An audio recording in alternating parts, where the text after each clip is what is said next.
equity. Any confusions or any clarity you needed, so you are free to ask. Thereafter, we shall move to cost of debt calculation. Maybe the dividend history is given the undulating dividend or fluctuating dividend trend. Then you need to find the cost of equity calculation. So I'm have any questions or confusions on how to calculate the cost of equity? Any confusions or any clarity you needed, so you are free to ask. Thereafter, we shall move to cost of debt calculation. আপনাদের কি কারো কোনো question আছে?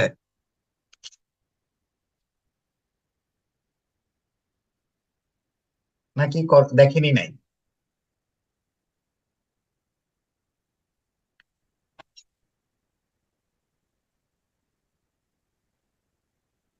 So I'm assuming, you are quite okay with the cost of equity calculation. So I'm moving to cost of debt calculation. Okay, just a sec. All right, let me share my screen. So remember, in our capital structure, we might have debt and equity. So by this time, we have seen how to calculate the cost of equity using the different formulas. I would like to go over it again very quickly. So there are multiple ways of calculating the cost of equity. One is dividend based. So under dividend base, we have got two ways of calculations. One is like fixed dividend or constant dividend. Another is dividend with growth. Sometimes growth rate is a straight away given in the question, so your life becomes easier. Sometimes you need to calculate the dividend based on the dividend history. So sometimes the situation could even be complicated. Maybe the dividend history is given the undulating dividend or fluctuating dividend trend. Then you need to find out the series which is the best representative of that company's dividend history. So based on that, you calculate the dividend growth rate and apply and find out the cost of equity. There is also another way of calculating the growth rate, which is called Gordon growth rate, and which is based on G into B. So you need to understand that G and B formula, and also the strength or limitations of that G and B formula, which is mostly focused on the profit, which is against the financial management theory. Also, that particular formula assumes that growth will come from the retained profit. So this is another big assumption of Gordon growth model. It doesn't necessarily mean that company doesn't have cost of equity. Come on, you need to calculate the cost of equity using the CAPM model. Then CAPM model considers the business risk and market risk is captured through the beta. Beta is calculated using the statistical formula. We have also seen the limitations and advantage of beta. So those are tested in the exam quite often. So these are about equity. So these are the number of formulas we usually follow for equity calculation or cost of equity calculation. However, we are left with another important cost component or capital structure component, which is debt.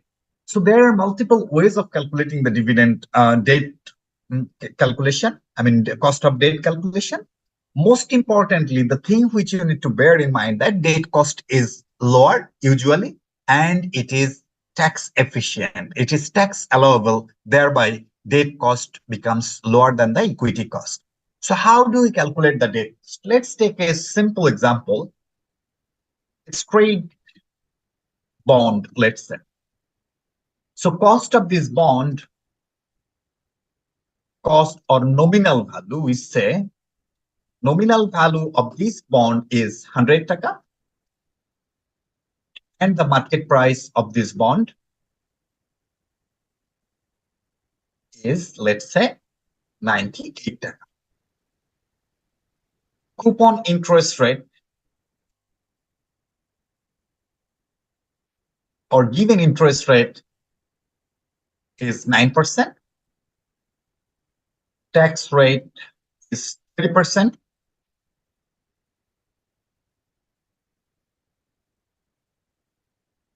How much is KD? KD means cost of debt. So how do we calculate that? You see, that is very simple and easy to calculate. So calculation formula is interest I divided by market value of debt right? Interest divided by market value of debt times 1 minus 8. Try to follow the formula. So interest কে আমরা market value of debt দিয়ে যদি divide করি, we will get the effective cost of debt, right? কারণ হচ্ছে আমার যে interest rate টা দেওয়া আছে, that depends on the market value. See, why do we need to do that? So simple logic is, let's imagine this particular hypothetical company, you want to issue the bond of this company now. So how much money you are going to get from the issuance of the bond per bond? You are going to get 98, right? Not 100. Even though your nominal value is 100, you will only be able to sell it at 98, which is the fair price or current market price. Now, you need to pick up the interest on the nominal value instead of market value. Do you understand this? আমাকে কিন্তু market প্রাইসের উপর দিতে হবে না, মানে যে interest দিলে হবে না, আমাকে কিন্তু নমিনাল ভ্যালুর উপর ইন্টারেস্ট দিতে হবে। So effectively your interest rate will go up, কারণ হচ্ছে আপনি টাকা কম পেয়েছেন, ইন্টারেস্ট দিতে হবে বেশি টাকার উপর। সো এখানে দেখেন আমার কিন্তু এফেক্টিভ রেট আসলে বেড়ে যাবে। তো এখানে 9 ডিভাইডেড বাই 98 ইন্টু 1 মাইনাস 0.3, তাহলে কত হলো? এটা হলো আপনার 6.42। এটা হলো হচ্ছে after tax cost of debt. Any confusion from anyone?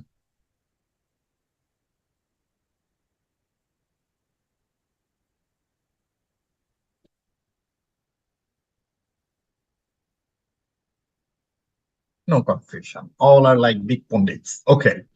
So এবার আসেন, let's take the examples, another examples. Imagine the market price of bond has shoot up is like 105.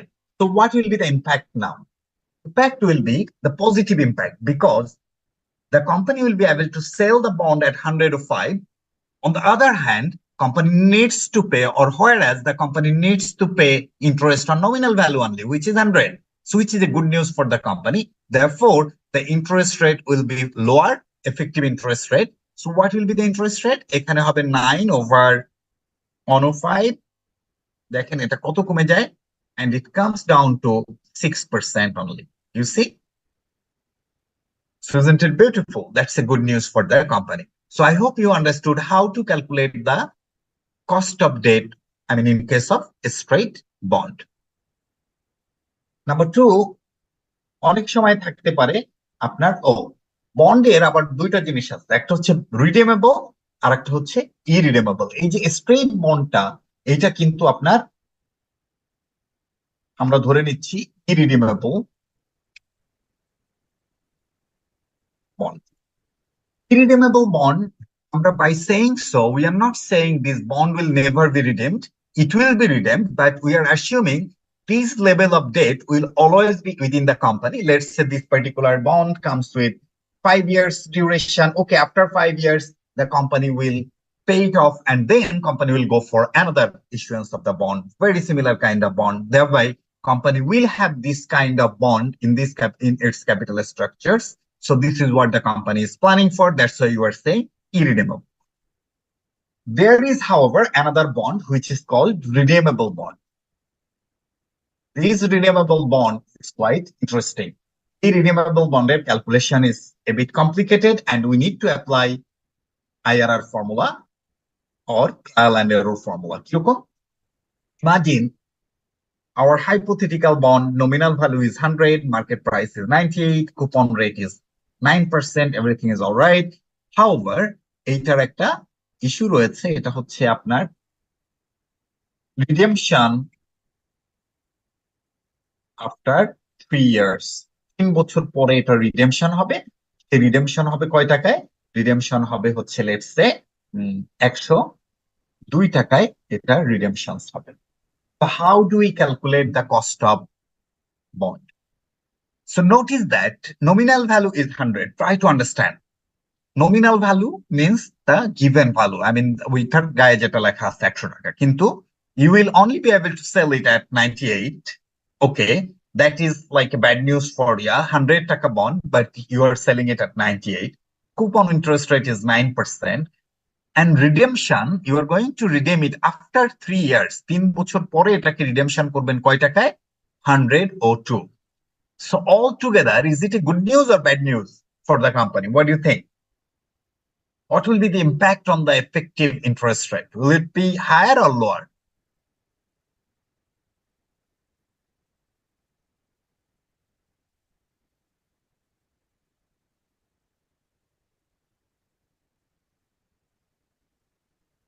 Eber kintu it is getting to my nerve. If you don't participate, why on earth I should be conducting the class to? বলেন তো? মানে this is crucially important. I need to understand whether you are understanding.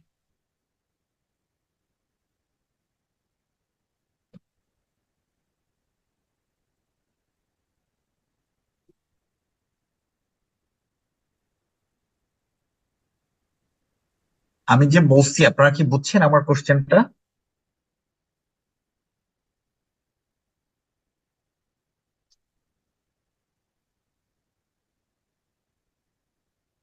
If you don't participate, then how do I carry it over? মানে this is like a bit complicated topic. So আমি যদি এটারে আপনার না বুঝি যে আপনি বুঝতেছেন বা if you don't participate, তাহলে কেমনে কি? মানে do you expect I'll just speak and then finish up the class? This is not the way of conducting the class from my side. Sir উপরেরটা বুঝেছি কিন্তু নিচেরটা আই গেস আরেকটু বুঝাইলে ভালো হয়। হ্যাঁ, তা সেটা তো আমার বলতে হবে, সেটা তো আর বলেন না আপনারা, জোর করে করে তারপরে শুনতে হয়। এখন দেখেন ইস্যু যেটা হয়েছে, অন মোর টাইম, মানে দিস ইজ কোয়াইট কমপ্লিকেটেড। হ্যাঁ স্যার, আমার এই যে রিডিমেবল এন্ড ইরিডিমেবল এই কনসেপ্টটা এখনো ক্লিয়ার না স্যার। এতক্ষণ বলার পরে কেন? মানে আমি তো আপনাদেরকে কখনো বলি না যে আপনি you are not allowed to ask me anything. আমি আপনাদেরকে কি বলি যে you participate, get the clarification. আপনাদের প্রবলেম হচ্ছে ইউ সিট ব্যাক এবং হচ্ছে just you take it very granted. আপনাদের তো ক্লাসই নেওয়া ঠিক না। মানে আপনারা ভাবেন যে যে এই আসতেছে এসে ক্লাস ক্লাস নিচ্ছে, তো ঠিক আছে আমি শুয়ে শুয়ে ক্লাস নেই। আপনারা ডু ইউ থিঙ্ক যে our time is that much যে আপনার এসে আমরা যদি ক্লাস না নেই, what happens to us? We conduct the class because we want to give back to the society. We want to help you. এটার ছাড়া আর কোনো পারপাস নাই আমার ক্লাস নেওয়ার। This is not monetarily rewarding for us at all. এখন আপনারা কি করেন? আপনারা হচ্ছে পার্টিসিপেট করেন না, করেন না। তো এরকম হলে তো বলবো আই কুইট। শোনেন, এবং আপনারা, আমি বলবো যে হোয়াট এভার দ্য মানে questions you have, you ask, you get the clarity, এবং উই ফিল এনকারেজ যে you are participating, you are understand. Firstly আপনারা বলেছেন যে you didn't understand redeemable and irredeemable. Irredeemable মানে হচ্ছে এই বন্ডটা রিডেম হবে না, এই বন্ডটা অলওয়েজ আপনার কোম্পানির ক্যাপিটাল স্ট্রাকচারে থাকবে। এখন do we see this kind of bond in reality? Answer is no. এরকম কোন বন্ড আছে নাকি যেটা কখনো রিডেম হবে না? সো এটার অ্যাজাম্পশনস হচ্ছে এরকম যে এই যে স্ট্রেট বন্ডটা অলওয়েজ ক্যাপিটাল স্ট্রাকচারে এরকম লেভেল অফ বন্ড থাকবে। মনে করেন এটা 5 বছর হয়ে গেল, 5 বছর হয়ে রিডেমশন করবে, আবার সিমিলার বন্ড ইস্যু করে সে আবার নিতে পারে। তার মানে কি অলওয়েজ আমার ক্যাপিটাল স্ট্রাকচারে সেম কাইন্ড অফ বন্ড থাকতেছে। তার মানে এটার ক্যালকুলেশন বিকামস ইজিয়ার। বোঝা যাচ্ছে? নাও রিডেমেবল মানে হচ্ছে আমার একদম ক্লিয়ারলি বলা আছে এই বন্ডটা রিডেমশন হবে আফটার 5 ইয়ার্স। কিরকম? নমিনাল ভ্যালু হচ্ছে 100, মার্কেট প্রাইস 98, মানে 100 টাকার বন্ড, কিন্তু মার্কেটে সেল করতেছেন কয় টাকায়? 98 টাকায়। ওকে, কুপন ইন্টারেস্ট রেট মানে given interest rate is 9%. So imagine what is happening here. Nominal value 100, but you are selling it at 98. তাহলে 98 টাকা হচ্ছে the company is getting, whereas company needs to pay interest on 100 টাকা। তার মানে কি কোম্পানির effective interest rate বেড়ে যাচ্ছে না? অবশ্যই বেড়ে যাচ্ছে। Then it is getting redemption after 3 years. After 3 years, you need to redeem it at 102. আপনি পাইছেন 98 টাকা। ইমাজিন অ্যানাদার মানে ডাবল ব্লো। সো আপনি 98 টাকা পেয়েছেন, but you need to pay off 102, মানে অন টু, মানে 102 টাকা আপনাকে পে অফ করতে হবে। তার মানে কি এটা একটা কোম্পানির জন্য একটা ব্যাড নিউজ না? এফেক্টিভলি কোম্পানির interest rate will go up further. Tax rate is 30%। এখন হাউ ডু উই ক্যালকুলেট আপনার cost of bond in this cases? দেখেন, we can't apply this straightforward formula in this case. আমরা যে straight forward যে ফর্মুলাটা করছি এইটা আমরা অ্যাপ্লাই করতে পারবো না, এখানে আমাকে ডিফারেন্ট ওয়েতে এটা করতে হবে। কিভাবে করতে পারি সেটা আমি দেখাচ্ছি ইন এ মোমেন্ট। দেখেন কেন এটা ডিফারেন্ট ওয়েতে করতে পারবো না, কারণ আমি 9/98 দিয়ে 1 - t হলে এই 102 এর যে এফেক্টটা সেটা কিন্তু আমি নিলাম না, আমি তো সেটাকে ইগনোর করে দিলাম। এই কারণে এই ক্ষেত্রে আমরা কেডি বের করব ইউজিং আইআরআর মডেল। এটা আইআরআর বা আপনার যে ইন্টারপোলেশন, এই মডেলে আমাদের এটা ক্যালকুলেট করতে হবে। তো এটা তাইলে কিভাবে করতে হয় একটু দেখেন। এখন আরেকটা question, the biggest question is IRR যে আমরা অ্যাপ্লাই করব, we need to have to discounting rate, তাই না? এই যে দুইটা ডিসকাউন্টিং রেট আমরা তাহলে কিভাবে নিব? This is another big issue. তাহলে এক্সামে তো আমাদের এত সময় নেই, so I am giving you the tricks which is like very proven way of dealing with this particular IRR issue. What is that? এটা হলো, দেখেন এই ক্ষেত্রে আমার এফেক্টিভ ইন্টারেস্ট রেট 9% বেশি হবে না কম হবে? বেশি হবে ওয়ান্ডারফুল। কে বলেছে এটা? Sir, Tahmina. Tahmina, very good, well ডান। তাহলে দেখেন ডেফিনেটলি এটা বেশি হবে, কারণ হচ্ছে আমার টাকা কম পেয়েছি 98, আমার রিডেমশন হবে আফটার 3 ইয়ার্স অন 2, সো আমার definitely effective interest rate will be higher than 9%। So আমি এখন বলতেছি আমাদের we need to have to discounting rate for calculations of IRR. So আমরা একটা হচ্ছে লোয়ার ডিসকাউন্টিং রেট আর একটা হচ্ছে হায়ার ডিসকাউন্টিং। তাহলে আমি বলতে পারি না আমার discounting factor will be no less than 9%, এটা আমি বলতে পারি? Yes sir. আমার 9%-এর বেশি, কারণ আমার তো মানে 9%-এর বেশি হবেই। সো আমি বলতে পারি আমার ক্যাপ হচ্ছে মানে ফ্লোর হচ্ছে 9%। আর হায়ার আপনি ইউজুয়ালি আপনি 5%-এর নিবেন, 13-14% আপনি নেন, মানে গ্যাপ নিবেন, দেখবেন এর মধ্যে আপনার এরর চলে এসছে। So you see this is the way we set the lower band and higher band. এটা কি আমরা সবাই বুঝতে পারছি? Yes sir. Well done. তাইলে এখন আমি এটাকে লেটস সলভ দিস। আমরা কি করব, মনে করেন আমাদের টাইম আছে, টাইম, তারপরে হচ্ছে ধরেন ডেসক্রিপশন, তারপরে কি থাকবে, অ্যামাউন্ট থাকবে, তারপরে হচ্ছে ডিসকাউন্টিং ফ্যাক্টর থাকবে which is 9%, then present value factor থাকবে, মানে প্রেজেন্ট ভ্যালু ফ্যাক্টর না, পিভি, ডিসকাউন্টিং ফ্যাক্টর থাকবে 14%, এন্ড দেন আমাদের পিভি থাকবে, রাইট? এখন অলওয়েজ দেখেন বইয়ে আপনার যেরকমই থাকুক না কেন, the thing which I am going to show you follow that. আমাদের ফার্স্টলি জিরো টাইমে আমরা we are going to issue the bond or sell the bond. আমরা যদি কোম্পানির পার্সপেক্টিভে চিন্তা করি, if we sell out the bond, are we going to get the money or money outflow will be there? মানে will it be inflow or outflow for the company perspective?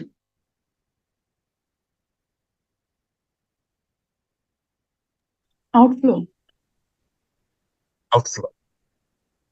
Company এটা sell করছে bond, তাহলে এটা কি outflow না inflow?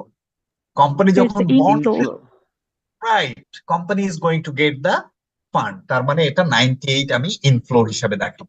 Alright, তো এই জিনিসগুলো খেয়াল রাখবেন। আপনার বইয়ে দেখবেন ওরা রিভার্স অর্ডারেও করছে, ওরা জিরো টাইমে সেল দেখিয়ে মাইনাস করছে, বাকিগুলোকে পজিটিভ করছে, বাট এইটা একটু বুঝতে সমস্যা হয়ে যায়। therefore I would suggest you always follow the thing which I am showing, so that is like quite sensible and it will be easier for you to relate. Okay, তাহলে zero টাইমে আমি sell করে আমার কোম্পানিতে টাকা পেলাম। এখন দেখেন 1 to 3 years, আমার 1 থেকে 3 বছরে আমাকে কি ইন্টারেস্ট পেমেন্ট করতে হবে না? আমি কয় টাকা ইন্টারেস্ট দিব? আমি সব সময় এটা 100 টাকার একটা বন্ডের পার্সপেক্টিভে ক্যালকুলেট করব। খেয়াল করেন, মনে করেন এটা 10 মিলিয়ন বন্ডের একটা লট, বাট আপনি যদি একটা বন্ডের ক্যালকুলেট করেন, effectively you are calculating the effective rate of 10 million bond. Okay, so always একটা বন্ডেরই ক্যালকুলেট করবেন। তাইলে আমরা ইন্টারেস্ট কয় টাকা, 9 টাকা করে আমরা ইন্টারেস্ট দিব। কোশ্চেন হচ্ছে, are we going to take the after tax interest rate? Answer is no, আমি এইখানে গ্রস বেসিসে করব, দেন আমার যে আইআরআর এর থ্রুতে যে রেটটা আসবে তার থেকে আমি ইন্টারেস্টটা মাইনাস করে after tax cost of debt বের করব। তাহলে অন থেকে 3 ইয়ার্স আমার ইন্টারেস্ট হলো 9 টাকা। থার্ড ইয়ারে গিয়ে আমার প্রিন্সিপাল রিপেমেন্ট করতে হবে না?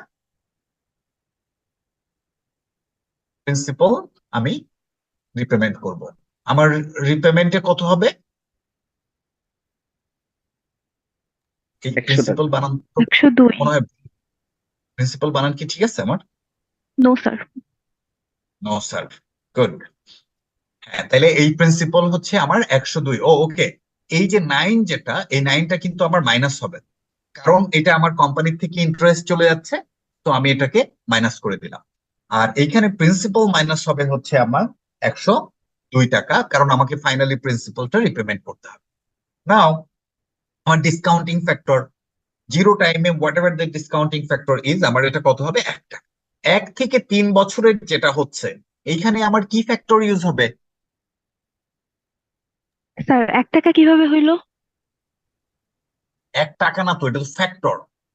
আমার জিরো টাইমের যে কোনো ডিসকাউন্টিং রেটের ফ্যাক্টর কি 1 না? ও এটা জানি না আমরা। Yes sir. জিরো টাইমে, জিরো টাইমের যে কোনো রেটের, এটা দেখেন আমি আপনাকে দেখাই কিভাবে হলো। আমার ফর্মুলাটা কি? অন ওভার 1.09 টু দি পাওয়ার কি, to the power N. N মানে এখানে কত? 0। তো 0। এটা দেখেন 1 হয়। মানে হোয়াট এভার দ্য, দেখেন ফর্মুলা হলো what ever the discounting rate is, আপনি যখনই এটার পাওয়ার 0 করবেন তখনই হচ্ছে এটার ইয়া হবে 1। অলরাইট ম্যাম, তাহলে 1 থেকে 3 ইয়ার্স যেটা আছে, এই 3 বছরে যে 9 টাকা করে আমরা দিলাম, এই ক্ষেত্রে আমার এটা কি ফ্যাক্টর ইউজ হবে? ডিসকাউন্টিং ফ্যাক্টর না annuity factor? Sir annuity. Very good, এগুলা কিন্তু আপনারা নলেজ লেভেলে পড়ছেন, ঠিক আছে? তাহলে এইটাকে আমি এখন অ্যানুইটি ফ্যাক্টর ইউজ করব। যারা আপনাদের এই পরীক্ষাগুলো না কম্পিউটারে হলে খুব ভালো হইতো। দেখেন কিভাবে অ্যানুইটি ফ্যাক্টর বের করা যায়। On minus 1/1.09 to the power N, to the power N. N মানে হচ্ছে এখানে কয়টা? 3 ডিভাইডেড বাই 0.09 মাইনাস 1। তো this is the annuity factor, কারণ 1 থেকে 3 বছর সেম ইন্টারেস্ট আমরা পাচ্ছি। থার্ড ইয়ারে গিয়ে আমাদের কি ফ্যাক্টর হবে? ডিসকাউন্টিং ফ্যাক্টর হবে 1/1.09 to the power N, which is 3 করে আমরা এটা বের করলাম। এটা কি কারো কোনো সমস্যা আছে বলেন তো এই ক্যালকুলেশনে? No sir. Very good. এই তো অ্যামাউন্ট। এরকম একটু কত ভালো লাগে আপনাদের, বকা দিয়ে তারপরে কথা বলাইতে হয়। এইখানে দেখেন আমরা এটা পেয়ে গেলাম, হলো না? Yes sir. গুড। এইবার আসেন আমরা 14%-এ আমরা ইয়া বের করি, এই রেট গুলা বের করি। Same formula. হ্যাঁ, এখানে আমার 1 হলো, এইটা হবে হচ্ছে যে আমি এটারে চেঞ্জ করে দেই 1.09, এটা হলো হচ্ছে 14%। এখানে নিলাম 1.14। 1, না এখানে নিচে 0. এটা জি এই স্যার, ফর্মুলা 0.14। রাইট 0.14 হয়। আর এইটা হবে হচ্ছে 1.1, কারণ ওইটা ছিল অ্যানুইটি ফ্যাক্টর। হ্যাঁ, জি স্যার। হয়ে আমার কত হলো? এরকম হলো। এখানে আমার let's copy the formula, we got the present value. এবার আমরা একটু যোগ করে দেখি। যোগ করে ইউ গট দিস অ্যান্ড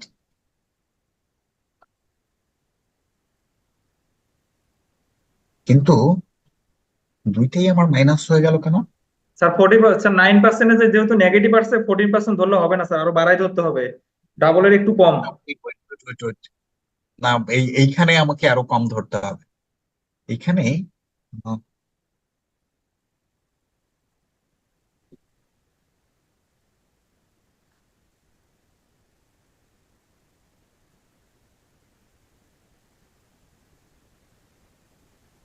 তো একটু ভারী মুশকিল হয়ে গেল।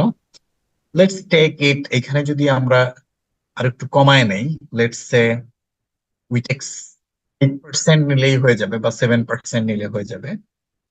7% যদি স্যার নেই এটা হবে, কিন্তু এটা তো এরকম হওয়ার কথা ছিল না।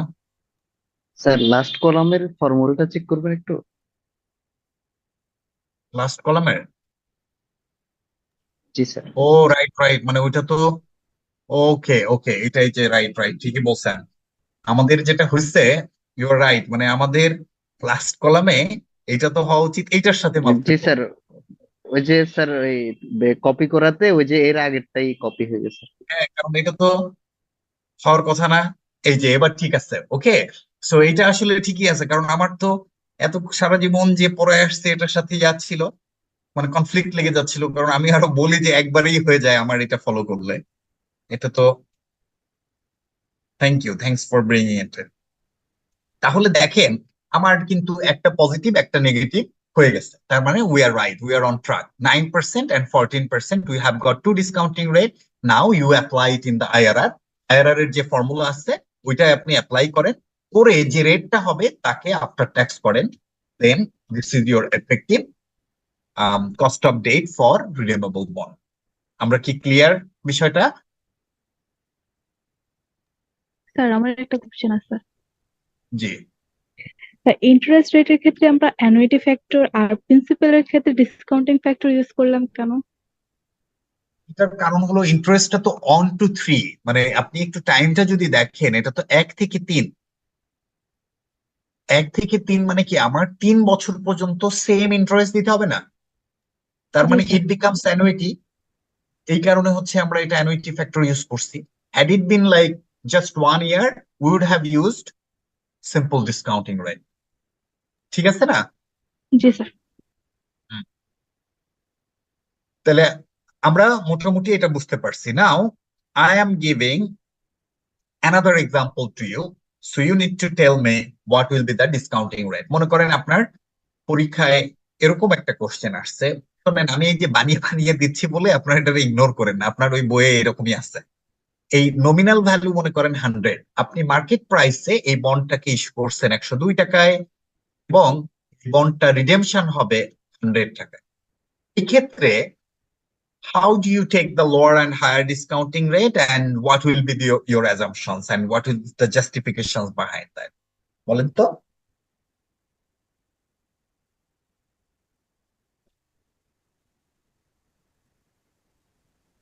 Who is going to break it down? Sir lower এন্ডটা 9% থেকে কম হতে পারে, কারণ আমার এখন নেওয়া হচ্ছে 102, কিন্তু পরে রিডেমশন রেটটা হচ্ছে 3 বছর পরে 100, যে হুম, কারণে লোয়ার যে পার্সেন্টেজটা সেটা 9% থেকে কম হতে পারে, হয়তো 7% নিতে পারি to be on safe side. Very good, well done Asma. এখানে লেট মি মানে হেল্প ইউ এ বিট। আপনি যেটা করেছেন ওয়ান্ডারফুল, মানে what she is trying to say, আমার 100 টাকার বন্ড কিন্তু আমি বিক্রি করতেছি 102 টাকা, which is a good news, কারণ আমি 102 টাকা পাবো, কিন্তু আমি ইন্টারেস্ট দিব হচ্ছে 100 টাকার উপর। Another good news is আমি redemption করব after 3 years 100 টাকা, so which is good. In this case আমার কুপন ইন্টারেস্ট রেট বা আমার যে হায়ার লেভেলের যে ব্যান্ড বা এইটা কখনোই 9%-এর বেশি হবে না। সো আপনারা যেটা করবেন, যে কোনো একটা আগে লক করবেন, আইদার হায়ার অর লোয়ার। যেমন উপরের ক্ষেত্রে আমরা আগে লোয়ারটাকে লক করছিলাম, খেয়াল করছেন 9%। এই ক্ষেত্রে আমার হায়ার কিন্তু 9%-এর বেশি হবেই না, ঠিক আছে না? তো জি স্যার। 9% যদি হয়, what will B hour lower rate? আমি বলেছি যে ম্যাক্সিমাম আমি হচ্ছে 5-এর গ্যাপ নিব, এর বেশি আমাদের মানে ইউজুয়ালি, মানে that is like kind of ইন্ডাস্ট্রিতে আমরা এরকম প্র্যাকটিস করি, 5-এর গ্যাপ নিলেই এর মধ্যে চলে আসে। So you take 4 or 5, whatever it is, then দেখবেন এর মধ্যে আপনার আইআরআর চলে আসছে। এইটা হচ্ছে প্রুভেন ফর্মুলা, মানে আপনারা যদি এই লজিক খাটিয়ে এটা নেন, so you can pick up two discounting rate and boom, একটু আগে যেটা দেখলেন পজিটিভ নেগেটিভ এরকম চলে আসবে। ক্লিয়ার?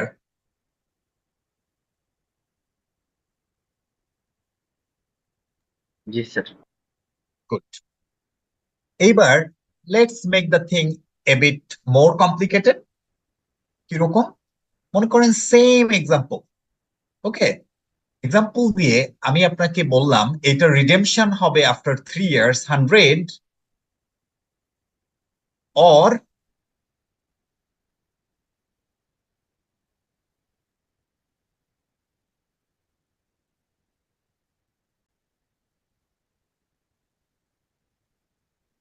or 20 বা 30 ইকুইটি শেয়ারস। তার মানে আপনার রিডেমশন একটা অপশন আছে, ট্রাই টু আন্ডারস্ট্যান্ড। সো এখানে কি করলাম, পুরো nominal value, market price, everything is given.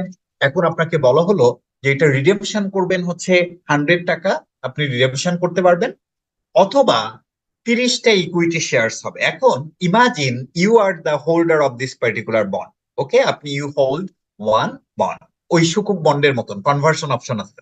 এটা কিন্তু বলে অপশন। অপশন মিনস হচ্ছে possibly you are doing that option chapter like financial risk management. Option has got right but no obligation. So obligation মানে হচ্ছে this is option, মানে আপনি either you exercise or you decline, মানে আপনার কোনো binding obligation নাই এটাকে যে এক্সারসাইজ করতেই।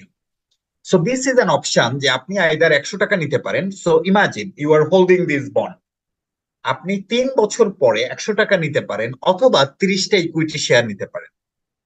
So if you are the holder of this particular bond or owner of this particular bond, what will be your decision? Are you going to take $100 or you are going to take 30 equity shares? What will be your decision and based on what? Sir অবশ্যই equity share. অবশ্যই equity share. কে বলছে এটা? Sir Tahmina. Tahmina. অন্য কেউ কিছু বলতে চান?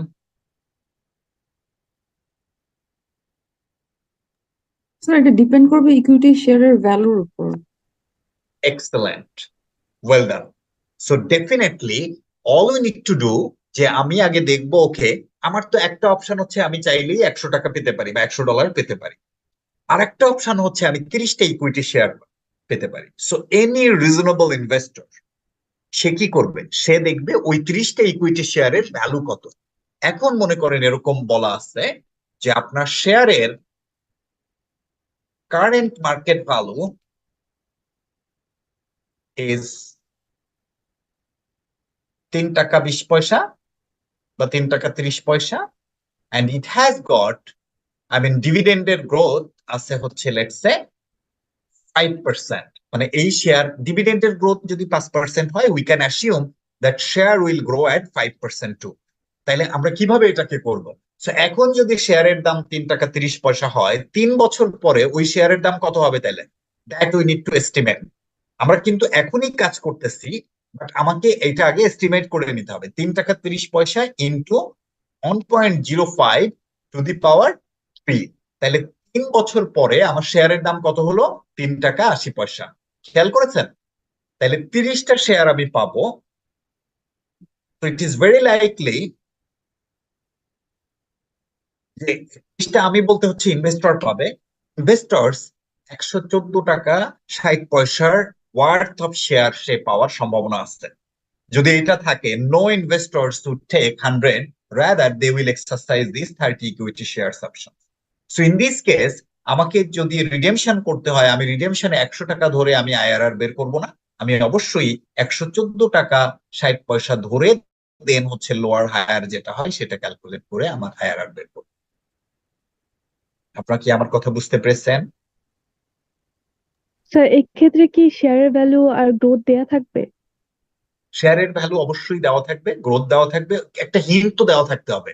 তা না হলে you cannot just take the decision based on equity share. আমি তো এই জন্য প্রথমে ওই টুইস্টিং করে রাখছি, হ্যাঁ, যে আপনারা কি ডিসিশন নেন। যেমন ধরেন আপনারা বলছেন যে 30 ইকুইটি শেয়ারস নিব, বাট 30 ইকুইটি শেয়ারস নিব ওয়াই? যদি আমি দেখি ইকুইটি শেয়ারের দাম কম, are you going to really exercise that? Answer is big no. আমাকে আই নিড টু সি যে what will be the price of the shares during third year time, not during, in third year time. So আমি আগে ওইটা দেখবো, দেখে then হচ্ছে I will decide on. Okay, sir আমরা কেন গ্রোথ রেটটা নেওয়ার পরে কেন আইআরআরটা বের করবো স্যার এক্ষেত্রে?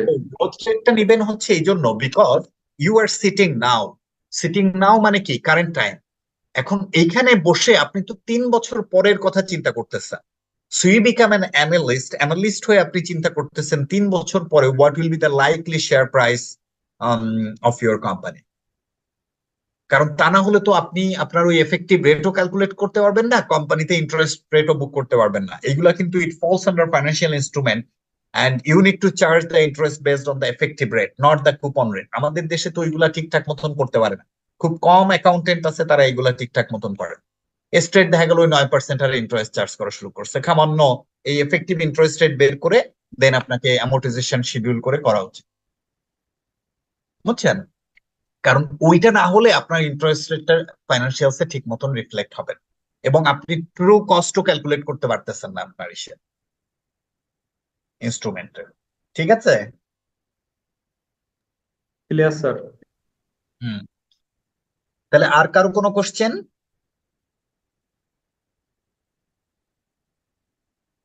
আই হোপ যে আপনারা বুঝতে পেরেছেন, তাই না? হুম। So let's good. এই তো now I like your participation. এখন আসেন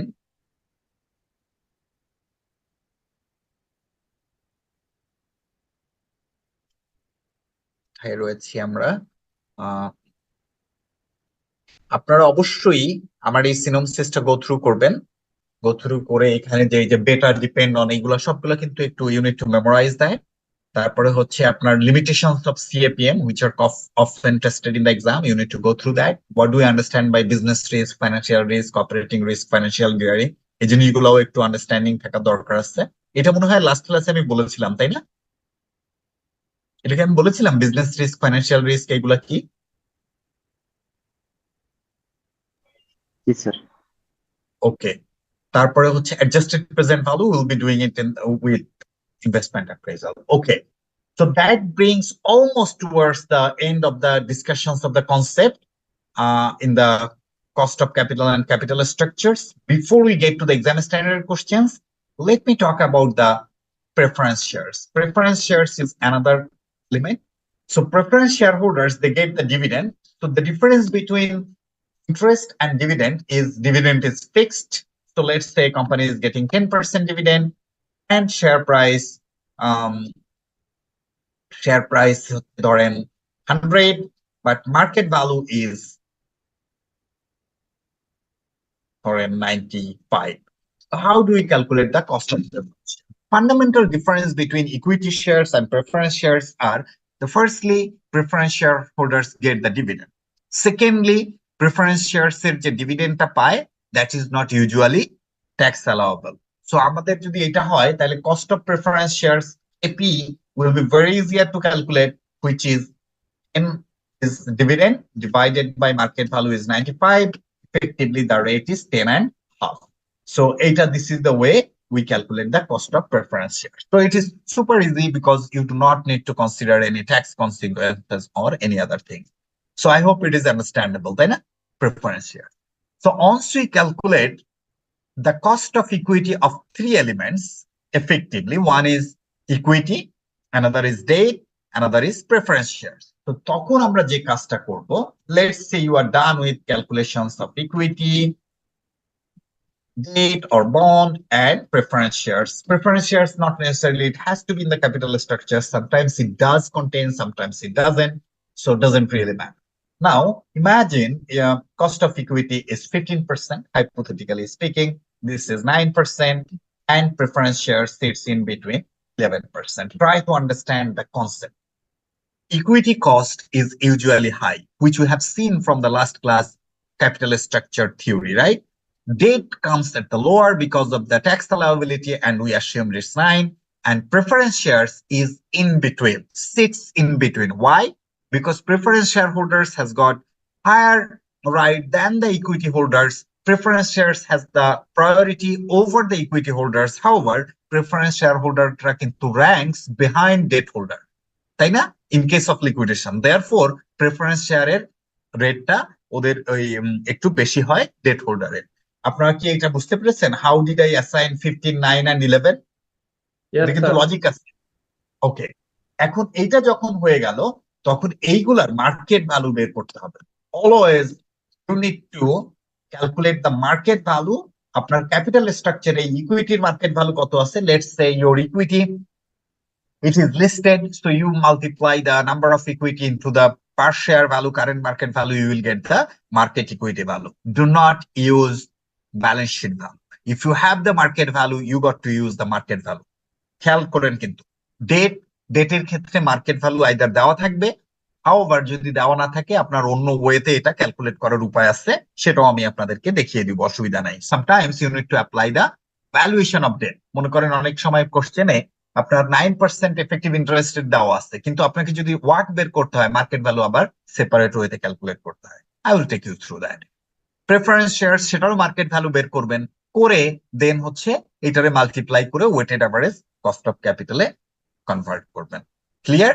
সো মনে করেন আমি এখানে নিলাম, এটা হচ্ছে 500, এটা হচ্ছে ধরেন 300, এটা হচ্ছে 200, টোটাল 1000 মিলিয়ন অর 1 বিলিয়ন হচ্ছে আপনার কোম্পানির ক্যাপিটাল স্ট্রাকচার। ওকে, তো তাইলে আমরা কিভাবে করতে পারি? এটারে একটা ওয়ে হইতে পারে, এটা টাইমস এই, তারপরে হচ্ছে এই যেটা আছে সেটাকে আমি 1000 দিয়ে ডিভাইড করে আমি ওয়ার্ক বের করতে পারি। অল্টারনেটিভলি আপনি এরকম করতে পারেন, ইকুইটি এই যে ধরেন 500 টাইমস হচ্ছে, এইভাবে আমি একটু লিখে দেখাই, লেটস সে 15% টাইমস এটা plus 9% Times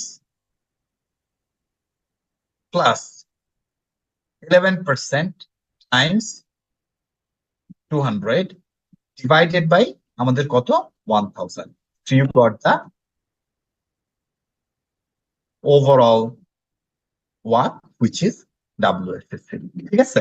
So do not follow the complicated process, always follow the shortcut and use এই যেটা আমরা দেখলাম এই ওয়েতে আপনি দেখেন ই করতে পারেন, অথবা আপনি এই যেভাবে গিয়েও আপনি করতে পারেন, but I would recommend you follow the latter option. Okay, so এইভাবে আমরা ওয়ার্ক ক্যালকুলেট করতে পারবো। I hope it is understandable. Now let me tell you another important thing. মনে করেন ক্যাপিটাল স্ট্রাকচারে আমার অনেক রকমের জিনিস থাকে, এরকম ধরেন ক্যাপিটালের আন্ডারে ধরেন ইকুইটির মধ্যে হচ্ছে আমার শেয়ার আছে, শেয়ার প্রিমিয়াম থাকে, রাইট? ফেয়ার ভ্যালু রিজার্ভ থাকলো, রিভ্যালুয়েশন রিজার্ভ থাকতে পারে, জেনারেল রিজার্ভ থাকতে পারে, ঠিক আছে, এন্ড সো ফোর্থ, অনেক রকমের জিনিস থাকতে পারে, তাই না? রিটেইন আর্নিংস থাকতে পারে এন্ড সো ফোর্থ। এরপরে হচ্ছে ধরেন আমাদের ওই যে প্রেফারেন্স শেয়ারের কথা বলা আছে, এরপরে হচ্ছে আমাদের মেবি ডেটের কথা বলা আছে। নাও তখন when it comes down to the conversion to the market value, আমরা only শেয়ারের মার্কেট ভ্যালু নিচ্ছি, but what about the other components sitting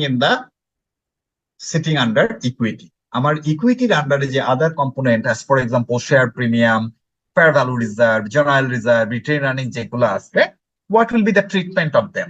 এইটা দিয়ে আমার কি হবে? ইস্যু হলো, খুব ভালো করে খেয়াল করেন, ইমাজিন এই company is a listed company, ওই কোম্পানির শেয়ারটা যখন ট্রেড হয় এবং if it is a fair market, then আপনার implications or impact of all other components of equity are already given within the share price, because আপনার investors or shareholders in the general market, তারা হচ্ছে they know এই যে অ্যামাউন্টটা, এই যে component গুলা belongs to them, therefore তারা শেয়ার প্রাইসকে ওইভাবে অ্যাডজাস্ট করে নেয়। এই জন্য আমরা যদি কোনো শেয়ারকে ফেয়ার ভ্যালুতে কনভার্ট করি, you do not need to consider other components of the equity. আপনি ওইটাকে আর কি করার দরকার নাই। আপনারা কি আমার মেসেজ পাচ্ছেন, বুঝতেছেন? ক্লিয়ার না স্যার? ক্লিয়ার না? অন মোর টাইম ধরেন, আমি যখন যেটা বললাম যে প্রেফারেন্স শেয়ার ডেট হোল্ডার, এখানে প্রবলেম নাই, বাট শেয়ারটা যখন আমি ফেয়ার ভ্যালুতে নেই, মনে করেন 10 টাকার শেয়ার আমার মার্কেটে এখন ট্রেড হচ্ছে 15 টাকা। Why? Because this company has got prospect, এবং এই শেয়ার হোল্ডাররা আরো জিনিস জানে যে এই শেয়ারের যে অন্য যে component, premium, retain earnings, fair value reserve, revaluation reserve, এইগুলাও কাদের কাদের ওয়েলথ, এইগুলার উপর ইন্টারেস্ট কার? শেয়ার হোল্ডারদের। শেয়ার হোল্ডারদের। তো শেয়ার হোল্ডার তো অলরেডি জানে এইটা তাদের, এবং এই কারণে শেয়ারের ফেয়ার ভ্যালুর মধ্যে অলরেডি এটার ইম্প্যাক্ট ইনক্লুডেড থাকে। বুঝতে পেরেছেন? therefore আপনি যদি এই জিনিসটাকে আবার কনসিডার করেন, তাহলে ডাবল কাউন্টিং হয়ে গেল না? Yes sir. থিওরিটিক্যালি এই কারণে আমাদের বলা হয় যদি কোনো শেয়ারের ফেয়ার প্রাইস আপনি কনসিডার করেন, you do not need to consider other components of the equity because those are already included within the fair price of the share price. Clear? Clear sir. Yes sir. Very good. তাইলে আমি আপনাদেরকে মোটামুটি ইয়াগুলা দিয়ে দিয়েছি। এখন নাও আচ্ছা, এখন তো একটু আজান দিচ্ছে, মানে shall we wait a bit? এই আজানটা আপনার শেষ হয়ে যাক, আপনারা শুনতে পাবেন না? Okay sir.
All right.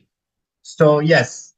So let's get started with the exam standard questions. So these exam standard questions, so this is basically ICAB questions.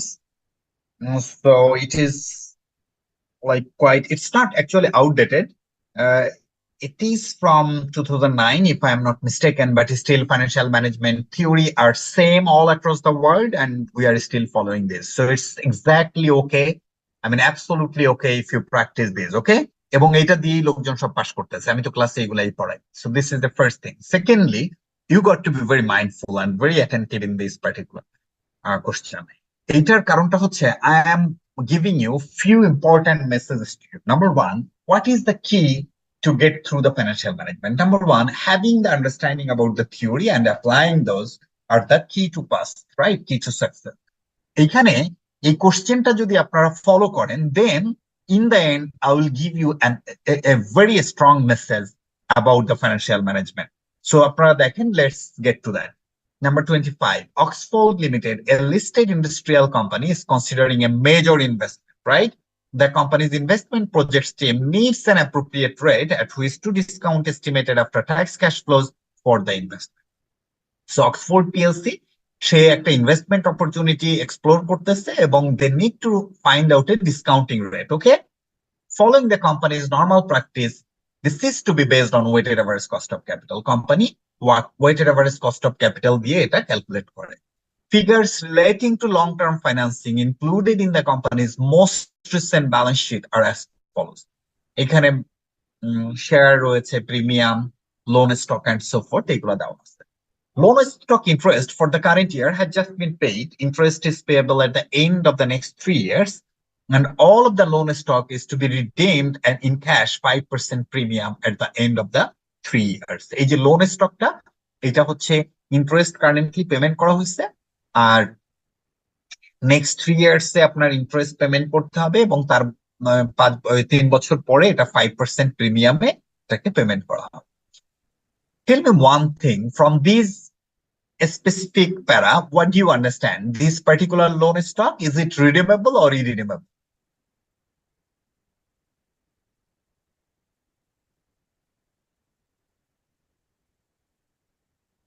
Is the loan stock redeemable or irredeemable? That's the question.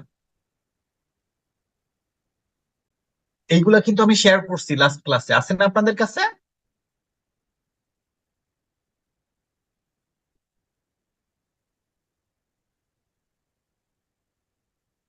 Hello, শুনতেছি sir. এইগুলা নাই আপনাদের কাছে? এই যে question আমি last ক্লাসে তো শেয়ার করছিলাম। জি স্যার। আচ্ছা, এবার আমাকে বলেন এটা কি রিডিমেবল বন্ড নাকি ইরিডিমেবল? Redeemable sir. রিডিমেবল। কিভাবে বুঝছি আমরা? এটা ক্লিয়ারলি বলা আছে যে stock to be redeemed after 3 years at 5% premium. Okay, তারপরে কি বলা আছে? A dividend of 18 pence per share had just been paid. 18 pence হচ্ছে সে মাত্র পেমেন্ট করছে। ডিভিডেন্ড হ্যাভ শোন an average annual growth of 7% over recent years. ডিভিডেন্ডের growth হচ্ছে 7%. Current share price is 210 pence. এটা হচ্ছে 210 পেন্স করে হয়। and loan stock has a market value of 97. ওই যে লোন স্টক 7.2%, ওটা মার্কেট ভ্যালু দেওয়া আছে। Corporate tax rate is 30%. So আপনাকে ফার্স্টলি যে জিনিসটা করতে বলছে, calculate the companies WSSB, explain your workings and any assumptions which you have made, justify the basis of weightings which you have used. So আপনাকে ওয়ার্ক calculate করতে হবে এবং আরো দুইটা কম্পোনেন্ট আছে। সো প্রথমে লেটস ডিল উইথ দ্য ওয়ার্ক ক্যালকুলেশন। ওয়ার্ক যদি আমি ক্যালকুলেশন করতে চাই, ফার্স্টলি আমাকে কস্ট অফ ইকুইটি বের করতে হবে, তারপরে হচ্ছে কস্ট অফ ডেট বের করতে হবে, দেন আমাকে ওয়ার্ক ক্যালকুলেশন করতে হবে। So equity calculation is very easy because আপনার ডিভিডেন্ড রয়েছে, ডিভিডেন্ডের গ্রোথ রেট রয়েছে এবং শেয়ার প্রাইস রয়েছে। So which formula we are going to apply in order to calculate cost of equity?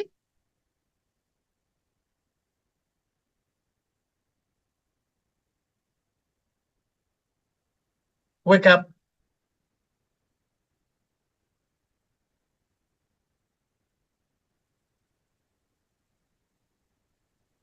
কোন ফর্মুলা ইউজ করব?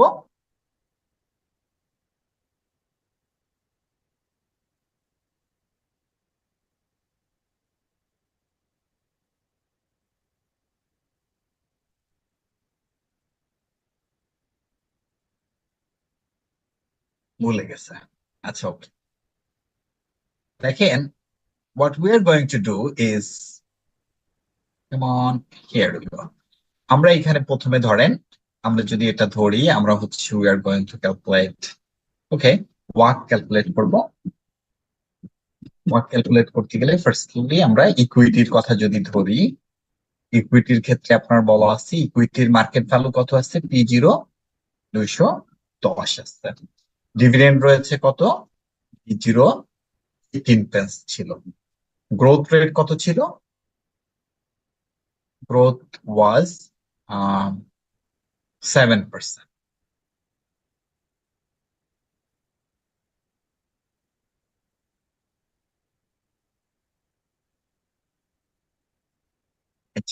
ঠিক আছে, এক্সেল দেখা যাচ্ছে? So P0 D0 G। So আমরা কে বের করবো, আমাদের ফর্মুলাটা কি? K equals to D1 divided by P0, right? Plus G. এটা হলো আমাদের ফর্মুলা।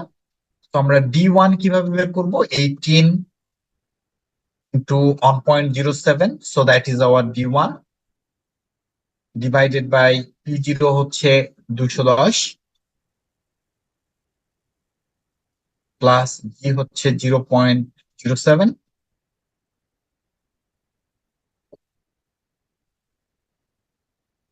এখানে আরেকটা,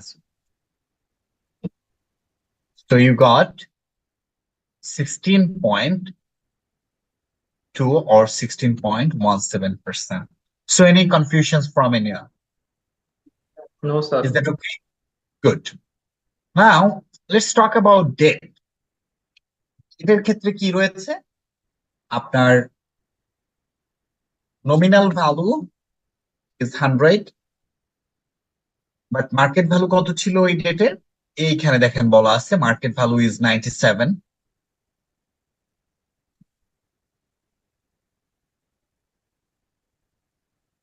Interest rate is how much? 7.2%. Tax rate 30%. Redemption হবে in 3 years. How much redemption will be? Stock will be redeemed in cash at 5% in the end of at the end of 3 years. Okay, redemption in 3 years time. In 3 years is on 5. Now, what do you think? What will be the impact on effective interest rate? Will it be higher or lower? Higher sir. Very good. কারণ কি, আমি টাকা পেয়েছি কম, redemption করব, so এখানে আমি higher এবং lower নিব। সো আমি যদি হায়ার হয়, so I can say my lower rate won't be less than 7% and I can take higher rate maybe 10%. ওকে, তো এরকম Yes, আমরা sir. নিয়ে আমাদের ওই যে ফর্মুলাটা আমরা ডেভেলপ আগের করছিলাম, ফর্মুলাতে ফিরে যাব। রাইট, আগের ফর্মুলাতে ফিরে যাব। We can take this kind of thing, নিয়ে আমরা এটাকে ক্যালকুলেট করব। পারা যাবে না এটা? Yes sir. ওকে, তাইলে এটা কি ক্যান আই স্কিপ ইট? আমি কি এটা স্কিপ করব? Yes sir. ওকে, তাহলে এইটার পর দেন আমরা যেটা করব, আমরা যদি ওয়াট বের করতে চাচ্ছি, ক্যাপিটাল স্ট্রাকচার এট মার্কেট ভ্যালু, আমরা এটা বের করব। ক্যাপিটাল স্ট্রাকচার এট মার্কেট ভ্যালুতে আমাদের কি কি কম্পোনেন্ট? ইকুইটি এবং 7.2% loan stock. Okay, now equity, if we look at the balance sheet, AJ, we have got the balance sheet information. 160 million ordinary share রয়েছে।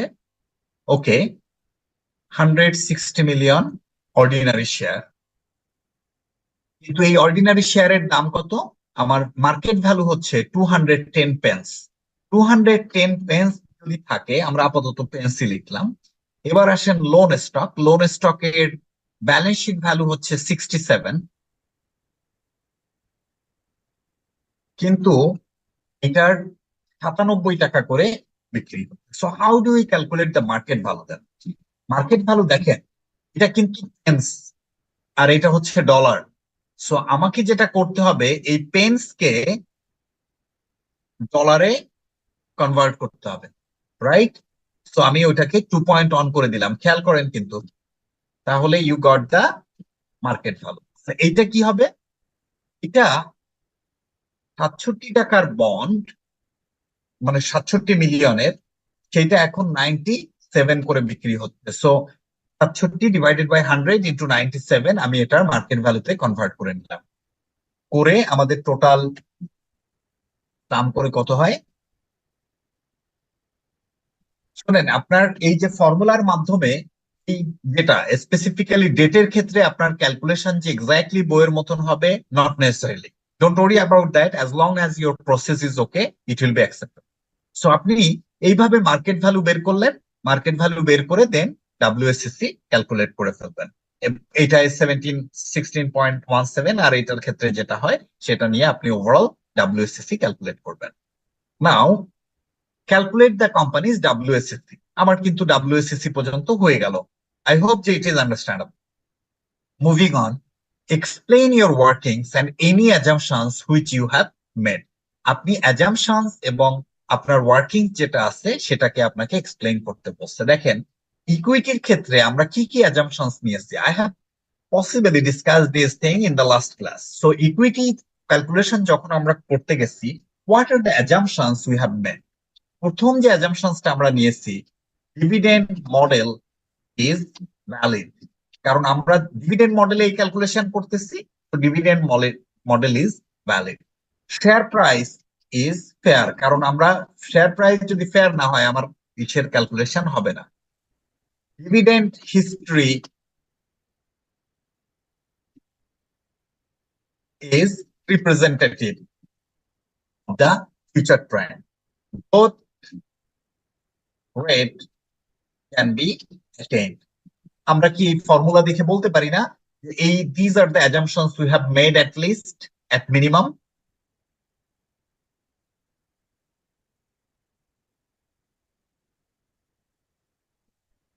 Come on. G sir.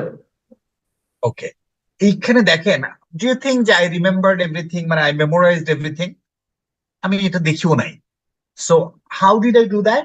আমি হচ্ছে basically I look at the formula and I find out the assumptions. এই formula থেকে আমি করছি। Firstly ওই যে dividend model, so আমি ডিভিডেন্ড মডেল ভ্যালিড এটা ধরে নিয়ে আসছি। এরপরে আমি কি অ্যাপ্লাই করছি, share price is valid. Then আমার কি আছে, dividend history. So okay, dividend history is representative. আমি গ্রোথ রেট নিয়েছি, সো আমি গ্রোথ রেটটাও আমি ধরে নিচ্ছি can be sustained or attained. So এইভাবে আমি আমার অ্যাজাম্পশনস গুলা লিখে ফেলবো। প্রবলেম হচ্ছে when you guys go for the exam, তো তখন দেখা গেল নিজের মনের মাধুরী মিশিয়ে হয়তো আপনি আপনার মতন লেখেন। আপনি মনে করেন ওয়াক WSCC ক্যালকুলেশন করছেন, so you are worth of giving you the pass mark. Unfortunately no, because you have to have the ability to interpret. তো আপনি যদি ওটা না থাকে তাহলে মুশকিল হয়ে গেল। আরেকটা জিনিস দেখেন, টোটাল হলো 7 মার্কস। 7 মার্কসের মধ্যে রিকোয়ারমেন্ট আবার 3টা। WSCC, explain your workings and any assumptions which you have made, justify the basis of weightings which you have used. বলেন তো তাইলে ওয়ার্কের ক্যালকুলেশনে আসলে মার্ক কত? Hardly 3 mark, not more than that, তাই না? 3 মার্কের বেশি তো হবে না স্যার। এটাই তো। তাইলে আপনি যদি ওইগুলা না রেখে আপনি যদি বলেন যে আপনার পাস দিচ্ছে না ICAB, এটা তো সমস্যাটা কার? এবার আসেন হচ্ছে আপনি talk about cost of debt. Cost of ডেটের ক্ষেত্রে আপনি কি কি অ্যাজাম্পশনস নিতে পারেন? প্রথমে market value of debt is fair, interest rate will be, আপনার এই সেম রেটে ইন্টারেস্ট রেট থাকবে, will not be changed or unaltered, tax rate will remain same. এইভাবে আপনি ধরে এই জিনিসটাকে আপনি বলে দিবেন this are the assumptions which you have made in this particular debt. So আমার এটা গেল। থার্ড ওয়ান আপনাকে বলেছে justify the basis of weightings which you have used. আপনি যে এই ওয়েটিংসটা নিয়েছেন, এই যে মনে করেন এইটা এবং এটা, আপনি তখন বলবেন যে আমি যে ওয়েটিংসটা নিচ্ছি আমাদের অ্যাকর্ডিং টু দ্য ফর্মুলা বা থিওরি, আমরা ক্যাপিটাল স্ট্রাকচারকে we convert it at market value and therefore we have only considered the equity shares. However, there are other components in the equity which is share premium, revaluation reserve, retained earnings. We have ignored that, considering the fact that impact of those 3 components are already given within the share price, so which is fair price, which we assumed previously. Therefore, we only took the weightings of equity shares and loan stock, ignoring the other 3 components of the equity. Do you understand what I am trying to make?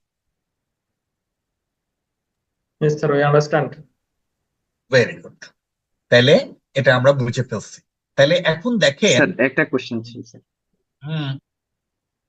what's that? Sir ওই sir ডেপ্টের ক্ষেত্রে sir ট্যাক্সের ইফেক্টটা কিভাবে হবে সেটা একটু বুঝতে পারি।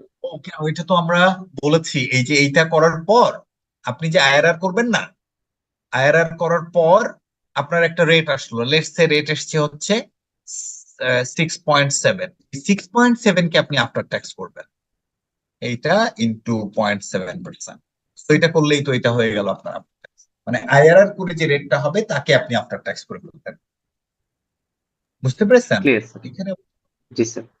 আপনাদের এই যে ওয়েট এখানে আমার কাছে তো সলিউশন একটা আছে, ওই জন্য এই যে দেখেন, আমি আপনাদেরকে বলছি there are multiple ways of doing it. ওরা যেটা করেছে দেখেন, এইখানে শুরুতেই আপনার এটাকে ইন্টারেস্টটাকে আফটার ট্যাক্স করে নিয়েছে। যখন আপনি ইন্টারেস্টটাকে এরকম শুরুতে আফটার ট্যাক্স করে নেবেন, আপনার কিন্তু যে রেজাল্টটা হবে ওই রেজাল্টকে আর আপনি আফটার ট্যাক্স করবেন। বুঝতে পারছেন? কারণ আপনি এইখানে ইন্টারেস্টটাকে আফটার ট্যাক্স করে নিয়েছেন। সো দুইটা ওয়েতে ক্যালকুলেশন করা যায়। একটা হলো এখানে গ্রস ইন্টারেস্ট নেবেন, নিয়ে আপনি এখানে যে রেজাল্ট হবে সেটাকে আপনি আফটার ট্যাক্স করবেন। আরেকটা হলো আপনি এইখানের ইন্টারেস্টটাকে আফটার ট্যাক্স করে নেবেন। ক্লিয়ার? Yes sir. এখানে দেখেন এই যে অ্যাজাম্পশনস যে growth in dividend will be constant, 7% growth rate, past growth will be continued, এই যে ব্লা যে সব বলা আছে এগুলো সব আপনার দেখেন বলা আছে। Kd calculation assume, tax is assume 38%, এগুলো সব আমি আপনাদেরকে বলেছি না? Dividend model is valid blah এইগুলা। তারপরে কি এইগুলো যদি আপনি basis of weightings, cost of equity have been calculated, current ex dividend market and balance sheet value, sure that current market value is determined, historical cost and blah এইভাবে আপনারটা বলা হয়েছে। So I think it's alright, তাই না? So এইভাবে আপনি অ্যান্সারটা দিলেই হয়ে যাবে। Now let's talk about other components of the other part of the questions. Number B, explain any criticism which could be made using the figure calculated in A as the discounting rate for assessing the investment under consideration by the company. This is a very important question which are often tested. So B টা যেটা বলছে দেখেন, if you go back to the questions, আপনার শুরুতে বলা ছিল they wanted to calculate what for evaluation of a particular investment project, এবং ওইটাকে তারা WSCC দিয়ে ডিসকাউন্টিং করতে চায়। Can you remember that? মনে আছে শুরুতে বলছে না এই পার্টিকুলার এই কোম্পানির হিস্ট্রি, কেন সে ওয়ার্ক ক্যালকুলেট করতেছে?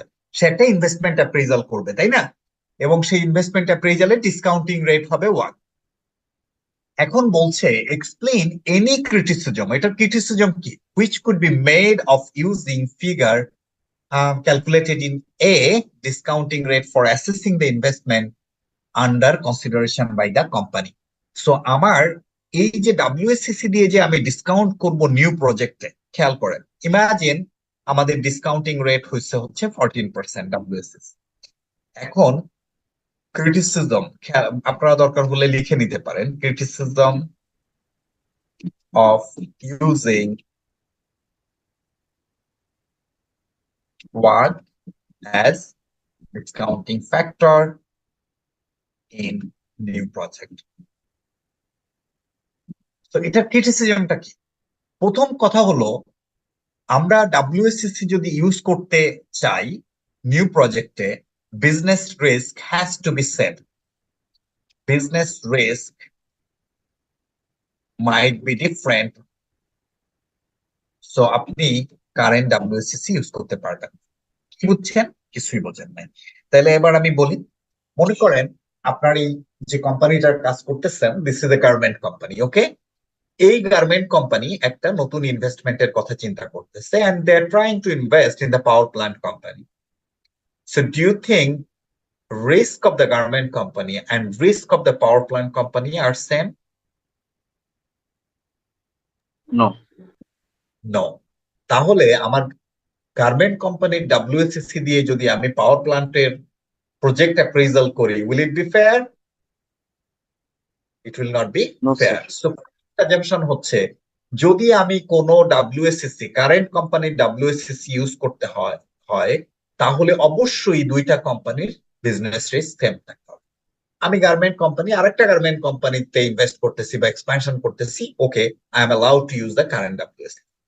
বাট যদি আমি ডিফারেন্ট বিজনেসে চলে যাই তাহলে কিন্তু আমার কারেন্ট WSCC ইউজ করা যাবে না।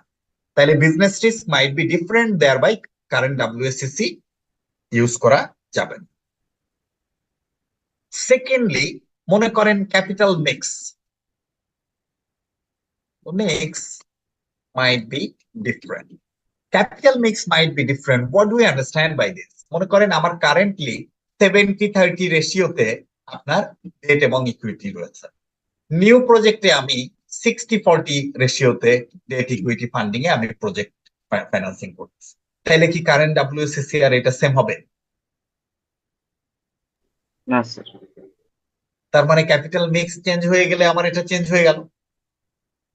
What about interest rate change হয়ে গেল? Interest rate for the new project might be different. মনে করেন আমার কারেন্ট আছে হচ্ছে 9%, নতুন প্রজেক্টের জন্য আপনি 10% হিসাবে ইন্টারেস্ট নিলেন, তাহলে কি হলো? তাহলেও তো এটা হলো না, তাই না? Business risk might be different, capital mix mite be different, interest rate mite be different, so এইটা আপনার এরকম হলে হলো না। Tax rate may be different. মনে করেন আমার গার্মেন্ট কোম্পানিতে হচ্ছে 15%,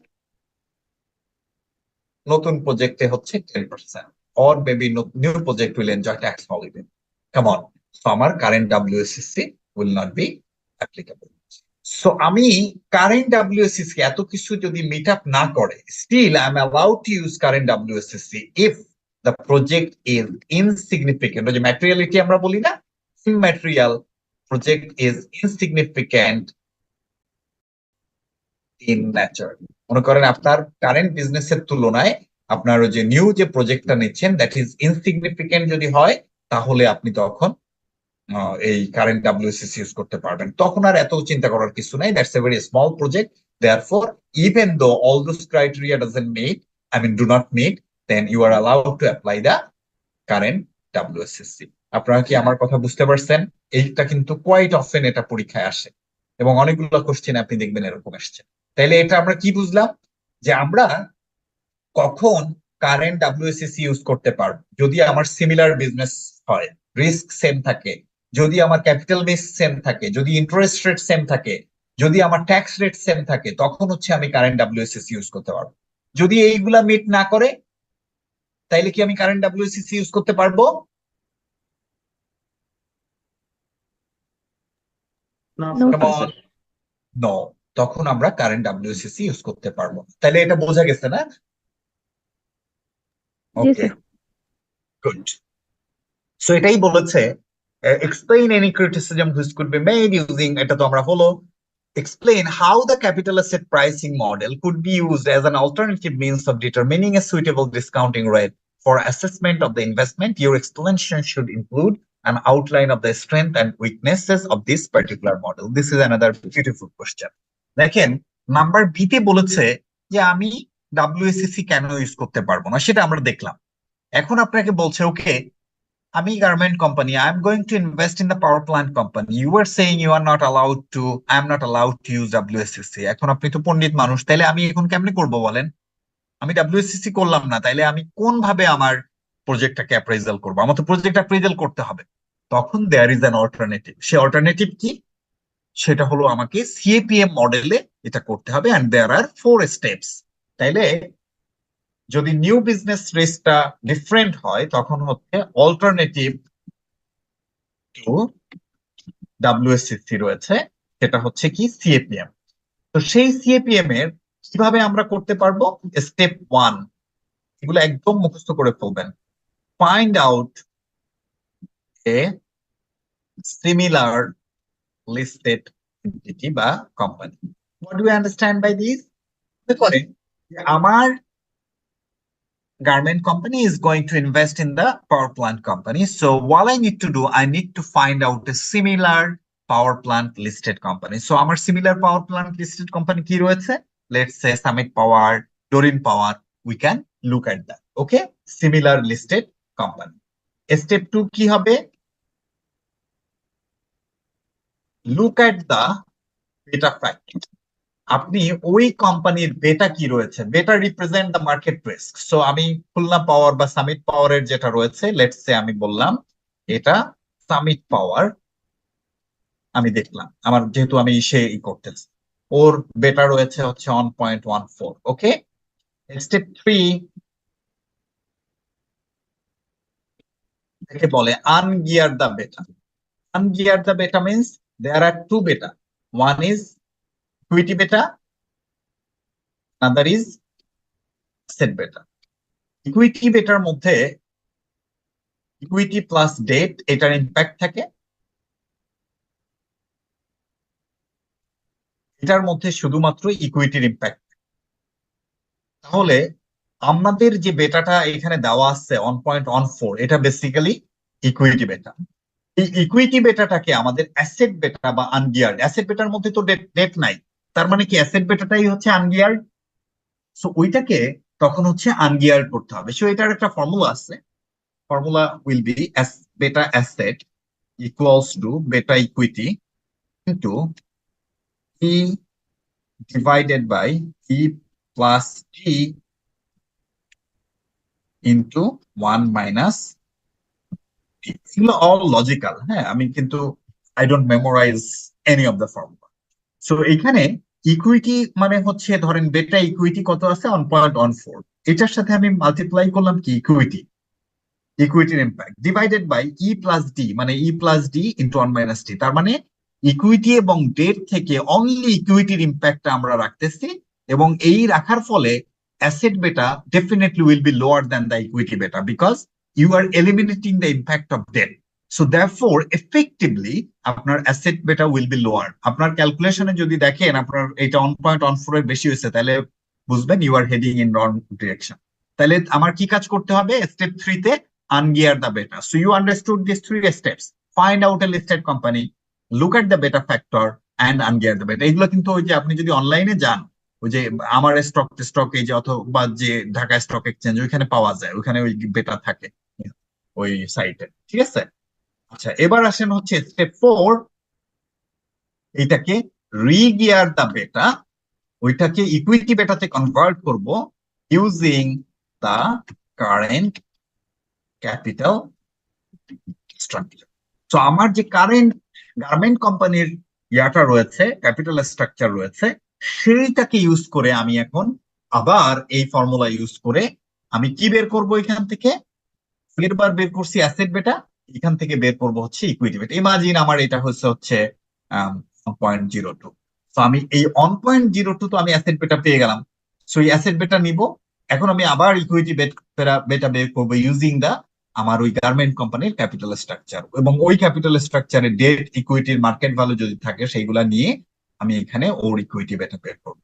সেই ইকুইটি বেটাকে সিএপিএম ফর্মুলায় আমি বের করে কস্ট অফ ইকুইটি বের করব, এবং অন্য অন্য যদি কম্পোনেন্ট থাকে ডেট সেগুলো বের করে নতুন করে একটা ডাব্লিউএসএসি বের করে সেইটা দিয়ে আমি পাওয়ার প্ল্যান্টের প্রজেক্ট ইভ্যালুয়েশন করব।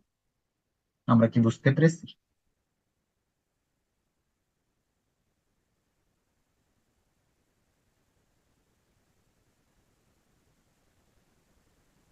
Wake up.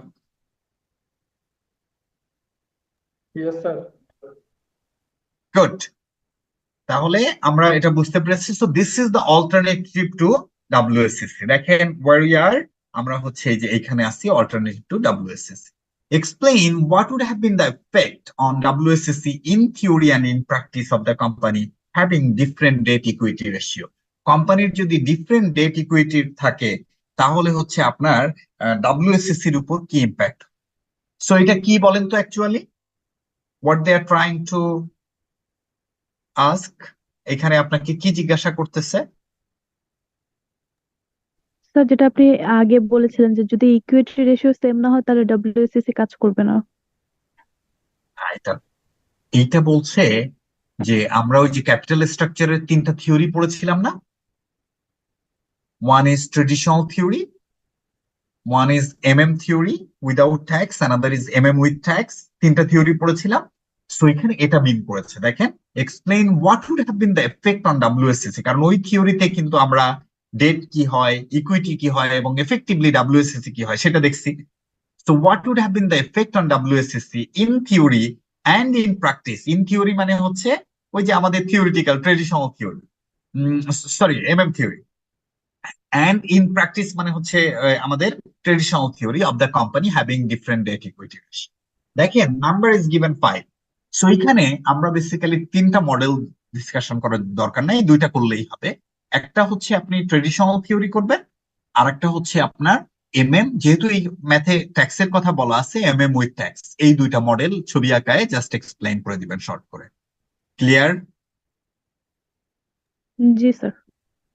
ওকে, এখন আমি আপনাদেরকে একটা ইম্পর্টেন্ট মেসেজ দিতে চাই। ইম্পর্টেন্ট মেসেজ হচ্ছে, this is the way you need to practice. You have to have a solid understanding about this topic, otherwise it will be really difficult for you to understand. If you look at this total mark distribution, it accounts for 24.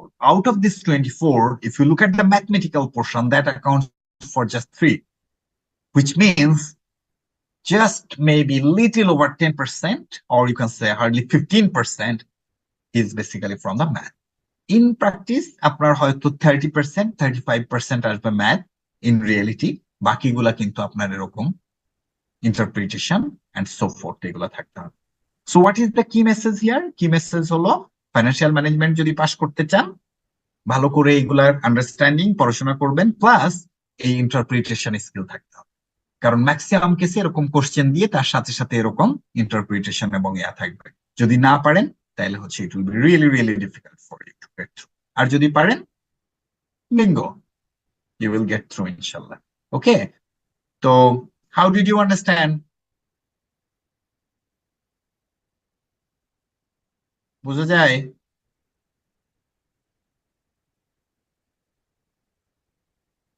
নাকি বোঝা যায় না? Sir ক্লাসে তো easy লাগে, যখন নিজে নিজে পড়তে চাই তখন টাফ হয়ে যায়। না, you need to practice more and more, because skill you won't get it overnight, তাই না? এটা আপনাকে আস্তে আস্তে প্র্যাকটিস করবেন, দেন এটা you will become more comfortable with.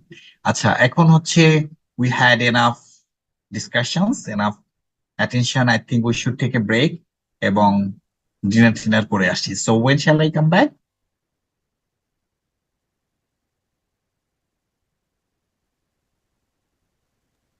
Sir 9টায় স্টার্ট করতে পারি আমরা। Okay, so okay, let's come back by 9. So, and yeah, we'll be covering few other exam standard questions. Okay, so okay, see you in a moment. All right.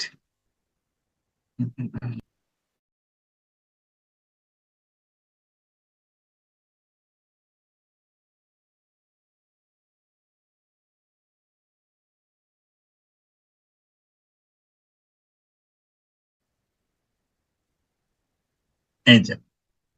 Number 26 is about YOLO Limited. YOLO Limited is a listed company. Hey, are you guys here? Can you hear me? Yes, sir. Good. So 26 is about YOLO Limited. YOLO Limited is a listed company which manufactures Jeep fasteners. Over 90% of its sales are to the clothing manufacturers based on the long-term contracts which have provided relatively stable profits over many years. So YOLO Limited has 4,050 pence ordinary shares in issue with a market value of 31st August 2000 at 1.5 per share. Annual dividend to 40,000 just paid represented 60% of the current year profit available for distribution. The company expects to achieve an annual return of 25% on its retained earnings. Okay, so এখন, by looking at this particular information on the equity and the dividend, which formula we should be applying here? What do you suggest?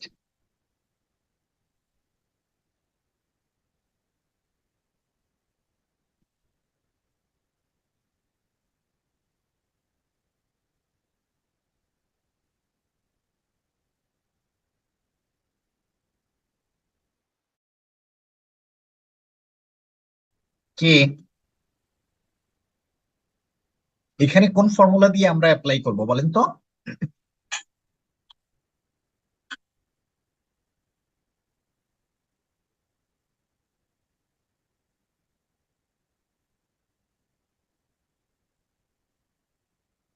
বলে না।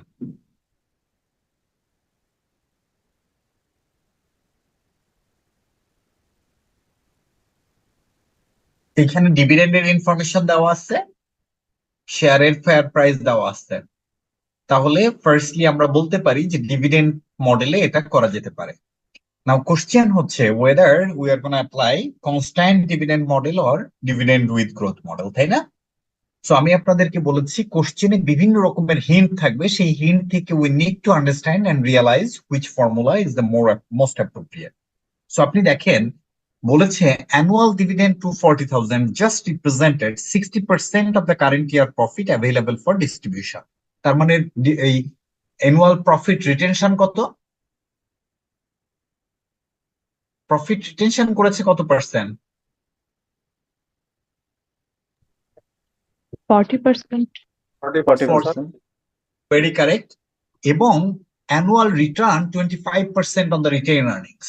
So don't you get some kind of hint? There is an information, there are some information using that you can calculate the G, and what will be that formula or technique?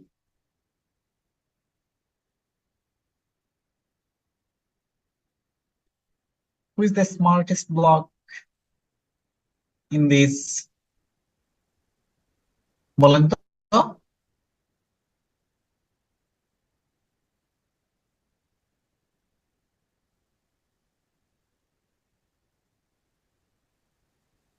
কে বলতে পারবে?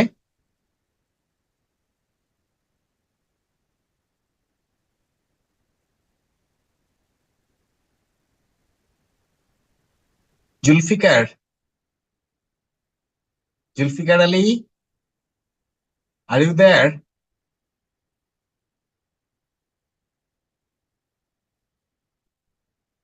জুলফিকার আলী দেখা গেল নাই। আচ্ছা কি বলতে পারবেন বলেন তো?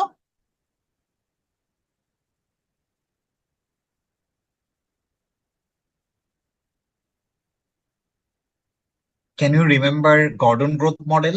G equal to R into B. R মানে কি?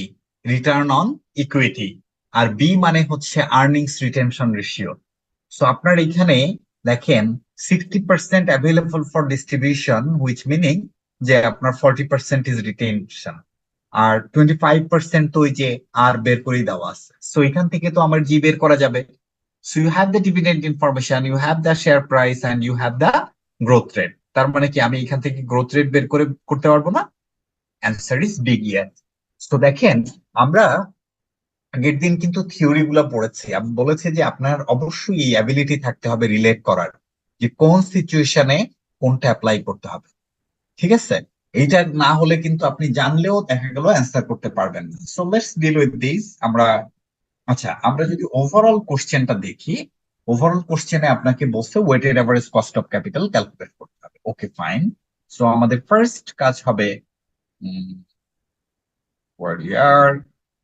where is my favorite Excel? This.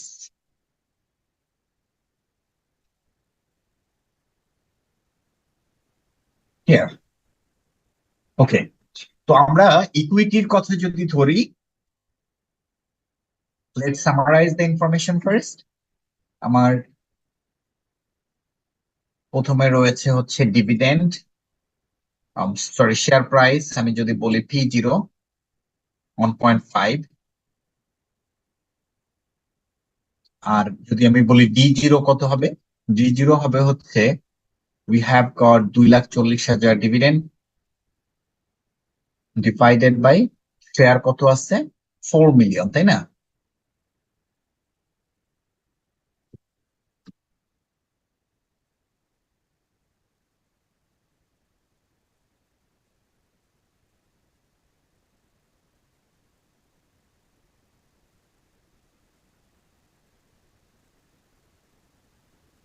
So yeah, here is the dividend.